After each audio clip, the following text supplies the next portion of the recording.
So we'll double up, crunch up. Let's see where we are. How about that? Is that about right?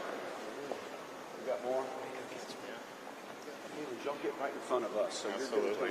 Right here. Yeah, right. I'll come right here, center stage.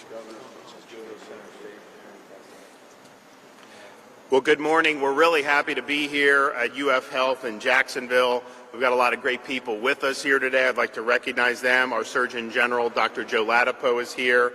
We have Leon Haley Sr., who's the father of Dr. Leon Haley Jr., as well as his wife and Dr. Haley's mother, Elizabeth Ann Haley. We have Grant Haley, who is a cornerback for the Super Bowl champion Los Angeles Rams.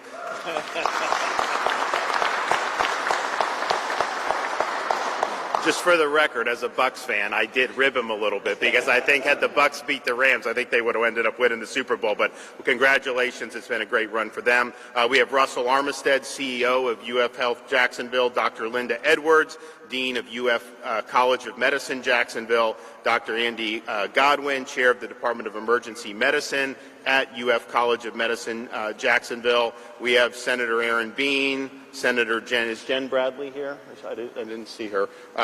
Representatives Byrd and Fisher and Duggan. Is Yarborough here? I did not see him. Oh, okay, yeah, it's Clay Yarborough. So thank you guys for coming. And we're also pleased to be joined here by other leaders from the hospital.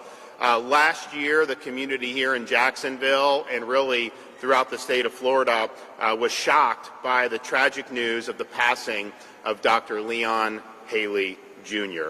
Dr. Haley dedicated his life to helping people, and those who knew him were inspired by his leadership and commitment to bettering his community. And so today is a special day for the UF Health Jacksonville community, as well as the overall Northeast Florida community, because we're going to be honoring the legacy of Dr. Leon Haley. As many of you know, we have had the budget passed by the legislature. I have not signed the budget yet because we're still going through a lot of line items to make sure that we're being good stewards of the taxpayers' dollar. However, I can say today and announce that I have approved an $80 million appropriation for UF Health Jacksonville to replace their current outdated and overcrowded trauma center with a state-of-the-art Level 1 trauma facility.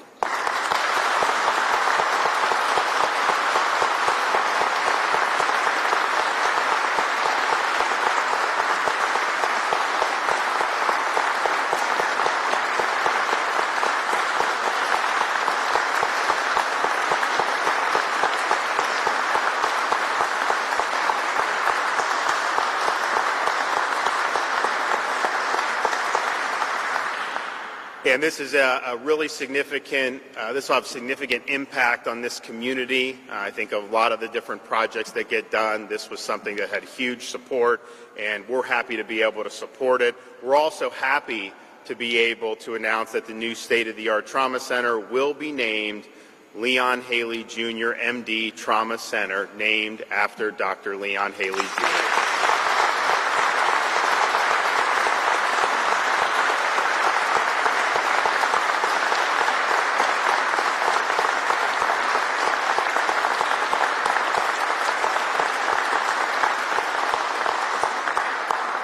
So this project will provide better access to emergency health services for the Jacksonville community, as well as high-quality care.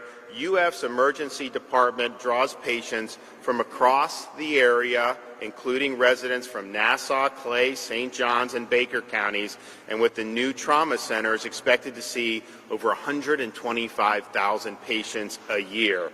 Outside of Jacksonville, the closest trauma centers are either Gainesville or Savannah. So this Level 1 trauma center will not only benefit the Jacksonville community, but also the surrounding communities who need access to emergency care. Now, UF Health is a top-notch institution that not only serves the community, but also prepares our doctors for the future. The hospital is Florida's first Level 1 trauma center and is the only Level 1 trauma center in the region. Last year, UF Health Jacksonville was named one of the best hospitals in America by Health Grades, received almost 700,000 ambulatory visits, had over 100,000 emergency room visits, had over 4,000 trauma center visits, and employed almost 5,000 people. So the hospital not only serves the medical needs of the Jacksonville community, it's also a leading teaching hospital, preparing Florida's future doctors, as well as a significant employer in the region. It's fitting that we're able to use this facility to honor Dr. Haley's legacy. This will be a major institution throughout this region. We want to make sure that patients in Florida, of course, we protect their rights, which we did in this past legislative session, but we want them to have access to high quality care. This is a big investment, but I think it's a warranted investment, and we really are excited to be able to announce that, once that budget is signed, don't worry, don't call me anymore, we're good. We got it. It's approved, and it'll be in there, and we're going to continue to support projects like this. We're also fortunate to be here today to hear from some great folks, and so, we have some members of Dr. Haley's family, so we're going to hear first from his son, Grant, and then his father, Leon Sr. So, Grant, if you want to come up, the floor is yours.